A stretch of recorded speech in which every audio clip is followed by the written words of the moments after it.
Esto sirve como un repaso para la siesta del martes. Este es uno de los cuentos que vamos a tener un assessment, una prueba con él en un Google Form. Y para repasar simplemente el argumento de la historia, una madre y su hija viajan por tren a un pueblo donde acaba de morir su hijo, a quien mataron mientras robaba una casa. Llegan durante la siesta, cuando hace mucho calor, y tienen que ir a la casa del sacerdote para pedir las llaves del cementerio. No muestran ninguna emoción mientras tienen que escuchar los consejos del padre sobre su hijo, a quien él nunca conoció. El hijo robaba porque no tenía otro recurso. Mientras esperaban, el pueblo se congregó afuera para ver a la madre del ladrón. El padre quiere que ellas salgan por el patio para que no pase nada con el pueblo, pero la madre decidió salir con su hija por la puerta del frente. Una cosa importante de discutir es los personajes. Hay cuatro personajes en la obra y hay otros que son cuasi personajes. Un cuasi personaje es un casi personaje, ¿ok? La primera sería la madre. La discusión de cómo es la madre, hablamos un poco en la clase acerca de esto. Podríamos notar que una señora sin mucha emoción, fuerte en términos de su carácter, se ve mayor para ser madre de esta niña, era seria, un poco triste o se ve acongojada y muy determinada porque si te das cuenta hace lo que tiene que hacer para lograr su objetivo. También es una mujer pobre, pero llena de dignidad, y eso lo podemos ver cuando le dice a su hija que no llore, que no demuestre debilidad básicamente, que vaya al baño, que haga lo que tenga que hacer en el tren y que no se le ocurra llorar frente a nadie ni pedir nada frente a nadie. Además, estaba orgullosa de su hijo a pesar de la razón de su muerte. Fíjese que ella nos explica que el hijo murió robando, pero anterior a eso había boxeado, siempre le ha ayudado a ella y a su hija. Quiere decir que es algo normal para ella recibir ayuda de su hijo, lo cual no va a recibir más porque ahora su hijo no está. También está la niña. La niña es el segundo personaje importante, aunque casi no habla. Pero ella tiene 12 años, es bastante silenciosa, obedece a su madre, defiende a su hermano cuando están hablando con el sacerdote. Dice, le recuerda que perdió los dientes en aquella época que estaba boxeando. Es una forma de ella defender a su hermano y de una vez apoyar a su madre. Sirve de testigo y apoyo a ella. Ok, support. También tenemos el sacerdote. El sacerdote es el cura de la iglesia local que cuida el cementerio. Es calvo, pero es velludo y tiene muchos vellos en las manos y lleva espejuelos. Se presenta un poco perezoso porque en el momento que llega la mujer y la niña, dice que si pueden regresar más tarde porque no tiene que descansar, básicamente. Y la madre le dice, no podemos regresar más tarde porque el tren se va. Eso parece un poco perezoso. Juzga la crianza de la mujer, y esto ustedes lo pueden ver en las preguntas que hicieron del cuento, porque te dice que él le pregunta a ella, nunca trató de hacerlo y ir por el camino recto, y es una forma de él juzgarla a ella. Y su personaje representa una crítica sutil a la religión de parte del autor, porque él está criticando por qué el sacerdote se preocupa tanto por el dinero o, por ejemplo, la limosna que le va a dar la mujer y en vez de enfocarse en ayudarla. O se enfoca en que el pueblo se enteró, es una vergüenza, en lugar de ser el apoyo de ella y quizás decirle no se apure, yo lo voy a acompañar, yo voy a ir con usted o algo por el estilo. Ese es el sacerdote. La hermana del sacerdote tiene un personaje bien leve, se conoce como la mujer, vive en la casa parroquial con su hermano, es solterona y esto lo sabemos porque es mayor y se ve que no se ha casado nunca. Es sobrepeso y se ve mayor. Usa espejuelos y tiene el pelo canoso. Y se dedica a cuidar a su hermano y a protegerlo. Hay algo redimible en esta mujer porque al principio le dice que no a la madre, pero luego le dice a la madre que sí, que pase. Luego trata de defender a su hermano y decirle que se puede regresar más tarde, pero finalmente cede y inclusive trata de sonreírse con la madre. En el momento de que la madre se va a ir y se pone nerviosa un poco, le ofrece un paraguas o una sombrilla para que se tapen del sol. Trata de ayudar desde donde ella puede, pero eso es todo lo que hace. Carlos Centeno no es como tal un personaje, no se sabe el nombre de él hasta muy tarde después cuando ya la madre lo revela. Es el hijo de la madre, era un buen hijo a pesar de las circunstancias. Está enterrado en una tumba sin nombre porque cuando ocurrió el crimen lo enterraron en una tumba pero no sabían cómo se llamaba. Fue asesinado por tratar de robar a la viuda Rebeca y ella lo asesinó. Disparó por la puerta y él murió.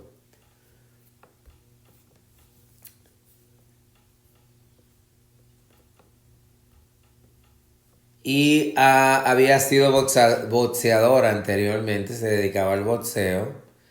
Y no es un personaje como tal, sino un cuasi o casi personaje. Por el hecho de que se habla de él, pero él no sale como tal en la obra, ni se comunica, o sea, no habla.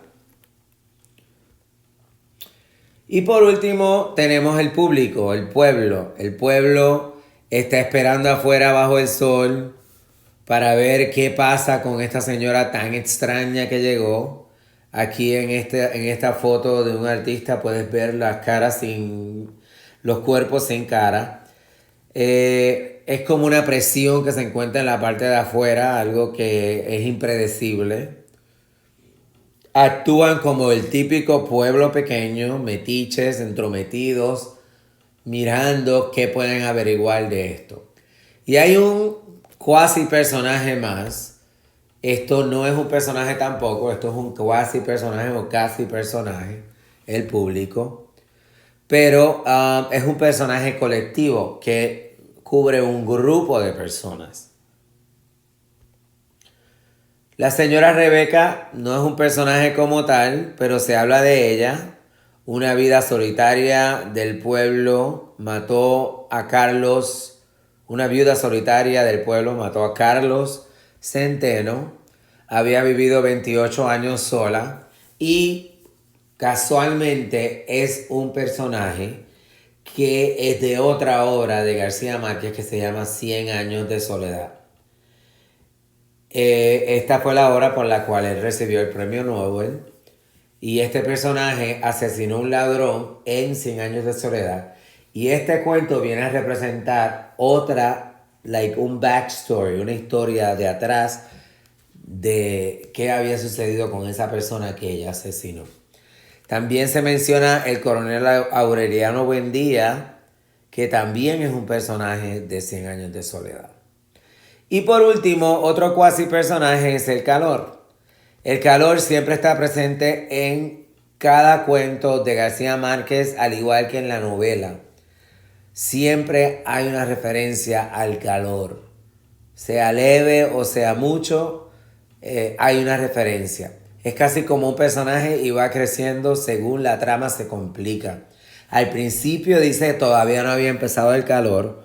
Luego cuando está en el tren dice que la mujer se hunde en el sopor del calor.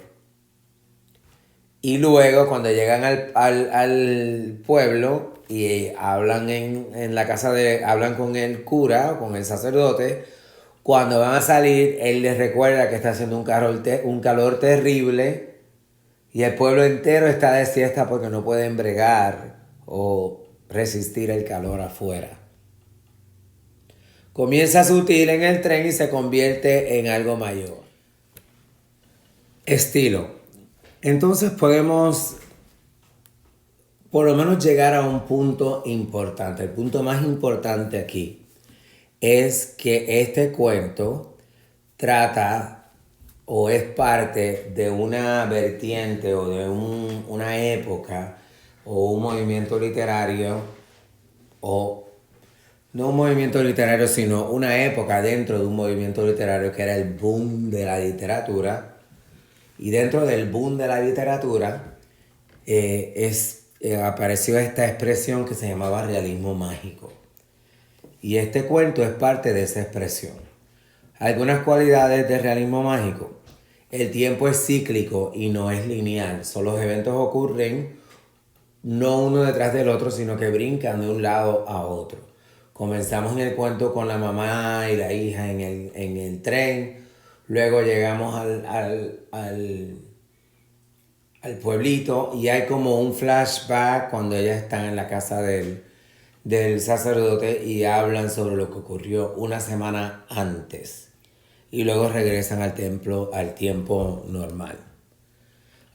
Escenarios latinoamericanos de pobreza y marginalidad. Eso es bien común en el realismo mágico. Muchos de los personajes son extremadamente pobres. Y tanto la madre como la hija expresan su pobreza, cómo están vestidas, con la ropa que llevan, cómo se miran y con la simpleza de ellas. Y la hipérbole, la exageración. Cuando dicen que el pueblo entero está afuera, maybe no era el pueblo entero, maybe era parte del pueblo, pero esa exageración, esa hipérbole de que todo el mundo estaba afuera. Alright, eso solamente lo dejamos ahí. Y el trabajo de hoy, aparte de ese repaso que tuvimos, es trabajar con unos temas. Hay dos temas que son de los que llamamos temas de AP. Y son temas que aquellas personas de ustedes que vayan a ir a la clase de AP eventualmente en 2 años van a encontrarse con este sinnúmero de temas, con este grupo de temas.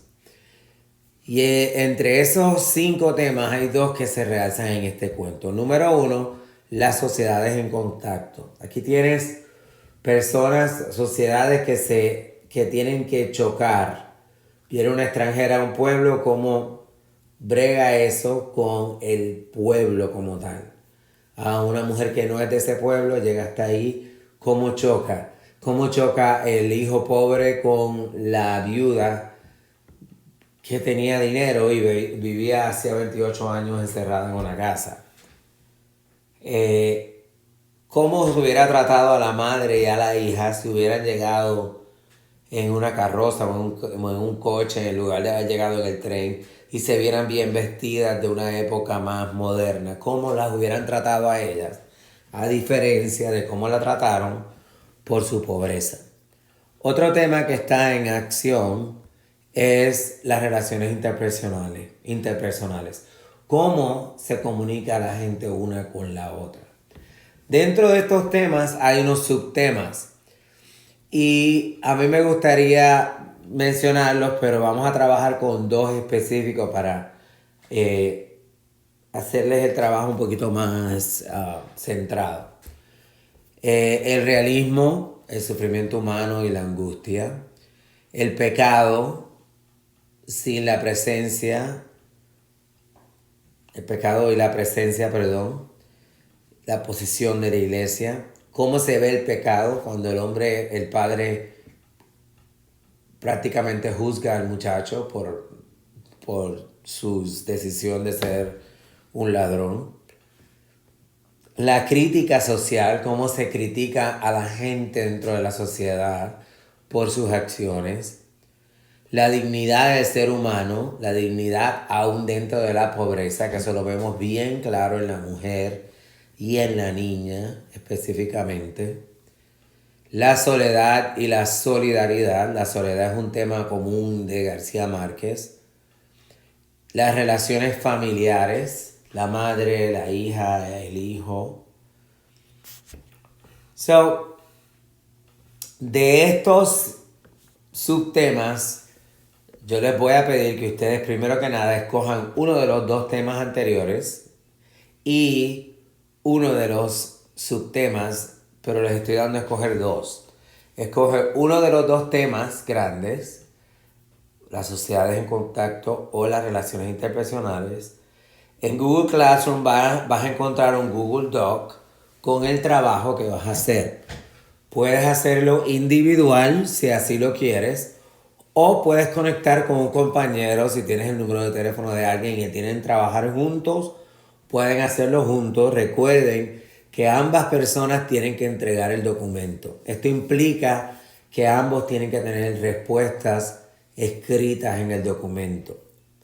Y si están compartiendo, pues puede ser que compartan el documento y después los dos lo puedan entregar. Además, vas a discutir en un párrafo cómo puedes conectar estos temas con la siesta del martes, con el cuento. Además, debes discutir cómo se desarrolla uno de los siguientes subtemas: la crítica social o la dignidad del ser humano o la dignidad de la pobreza, que están unidos, aún dentro de la pobreza. Y vas a discutir eso. Yo les voy a poner la cantidad de palabras que son mínimas en el documento de Google y ahí ustedes van a poder expresar qué piensan dentro del tema de este cuento. Y eso va a ser parte del trabajo que vamos a hacer. La semana que viene van a tener un horario donde se van a encontrar en una de estas clases virtuales que hicimos esta semana y vamos a discutir un poco esto y en eso se va a basar la tarea de esta semana como tal. Va a haber otra presentación relacionada a un día de estos. Y cuando nos reunamos puede ser que tengamos una sección de Kahoot para repasar los dos cuentos. Muchas gracias. Va a haber una hoja de Google Classroom con sus instrucciones y ahí donde deben escribir la discusión. Aunque trabajes con otra persona, ambos deben entregar el documento. Siempre puedes hacer preguntas en la misma tarea en Google. Esto servirá como parte de tu repaso del cuento. Espero todo esté bien y hasta luego.